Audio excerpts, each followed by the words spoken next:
પાદરામાંથી પસાર થતી ઢાઢર નદી ગાંડી તૂર બની છે અને તેના જ કારણે પાદરાની ઢાઢર નદી કિનારા પર આવેલા તમામ ગામોને એલર્ટ કરવામાં આવ્યા છે।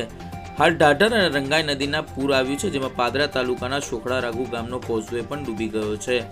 આજવા સરોવર ડેમમાંથી પાણી છોડવામાં આવતા પૂરની સ્થિતિનું નિર્માણ થયું છે, જેના કારણે પાદરા તાલુકામાંથી પસાર થતી ઢાઢર નદી કિનારા વિસ્તારના ખેતરો બેટમાં ફેરવાઈ ગયા છે।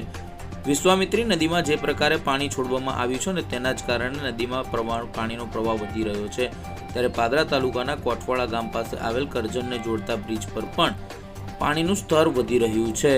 ટૂંક સમયમાં આ બ્રિજ પર પાણી ફરી વળે તેવી પૂરેપૂરી શક્યતાઓ છે। ઢાઢર નદીમાં આવેલા પૂરના કારણે પાદરા તાલુકાના ઢાઢર નદી કિનારા વિસ્તારના તમામ ગામોને એલર્ટ કરવામાં આવ્યા છે અને લોકોને સુરક્ષિત જગ્યા પર ખસી જવા માટે તંત્ર દ્વારા જણાવવામાં આવ્યું છે।